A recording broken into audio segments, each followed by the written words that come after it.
What's up, Zox fam? And we're back with some Wuthering Waves. Now, when I thought Wuthering Waves couldn't get any cooler, they were like, wait a minute, you don't even really understand the combat yet. So we're going to be diving into that, taking a little bit of a deeper look at some of the elements of combat, the interactions of your characters and the interactions of bosses. I think that these are all important factors and what I really honestly think is going to separate this game in a lot of different ways when we're looking at the combat system, right? So, of course, guys, definitely make sure that you like and subscribe so you don't miss out on any of the exclusive content. But let's go ahead and get right into it. Now, we got to shout outs to Paru for capturing this footage, but I definitely want to break this down. We're going to be looking at what is called the concert system and the concerto effects, okay? Now, the cool thing about this fight, and we're going to be starting off with the Infernal Rider fight. Now, this fight is actually really interesting because what you get to see is the boss is in this state of what we call rampage. And how exactly would you be able to tell that? Now, if you actually look here at the boss's HP, there's going to be a yellow bar that's right up under, or yellow wave bar, I should say, right up under the boss's HP. And the thing is that that bar is indicating the state that the boss is in. And if you pay very, very close attention, you'll see that as there's damage entering or being hit on this boss, that bar will start to progressively go down. Now, another way that you'll be able to bring this bar down significantly, either by triggering like your special ultimate, or in other scenarios where the boss presents an opportunity to parry, that's where you're going to really see significant damage. Now, right here is actually where that parry opportunity happens. Wow, that's kind of convenient. But yeah, if the boss gives you the opportunity, which typically it will be shown by an indicator of a circle that the boss is about to, I would say, kind of charge at you or retaliate, that's when your parrying opportunity is presented and you have to pretty much commit to that parry if you want to successfully damage that boss or take it out of this state, right? So right there, the homie gets it. And this boss actually has a moment where it does not have any of that yellow wave bar. And at that point, it's more time for you to do some damage on the boss before it goes into its next state. Like, for example, with this boss, it then has a what I would call walking stance versus the rider stance that you then have to deal with, right? So then again, it goes into that rage state, and now you have to fight it in this phase, gradually bringing that rage bar down.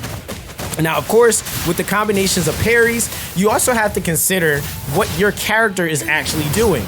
Now, there's a couple of different things that you might not have noticed in any of the gameplay, is that if you look at the top of the bar or the top bar of the ally or the units that you're using's HP, there's going to be a wave bar there, which we're going to call a concert bar, okay? I just want to call it that for now. If it's a different name, let me know in the comment section, but we're going to call it that for now. But this bar is actually going to be an indicator of your character being able to unlock what I would call their extra or hidden ability, if not being able to power scale what they are currently doing. Now, the bars are going to vastly change based off of the character and give different effects, which again, we'll be getting more into that when we get into the global CBT, so we can learn what exactly each effect is bringing to the table and how they interact with each other. But what I can tell you is that with these bars, you'll see that there's a clear sign of how they will build up. So for example, when we're looking at Jian's bar, his bar is seeming to be one of the more typical bars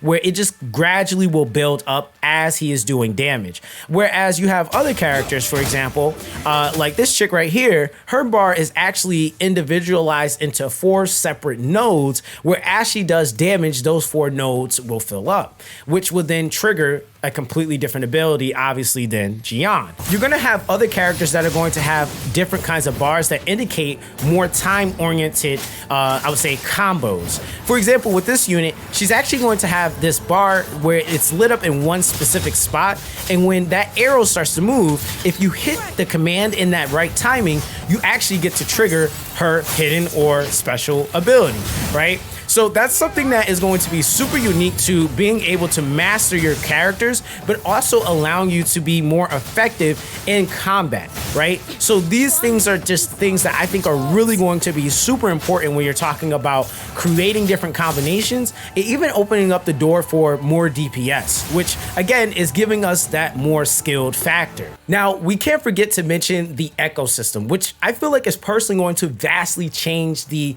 combat style of the characters and even opening the door for them to do so much more in the given skill tree that they might have. Now, what exactly is the ecosystem? The ecosystem is pretty much compiled of enemies or echoes that you have been able to capture over your journey, okay? Now, essentially what you're getting from that, you're able to equip 5 echoes, but one of the first slotted echoes is going to be the one that you summon on the field, and that echo is going to be the one that typically is the one that is giving you the tonic, which is the active.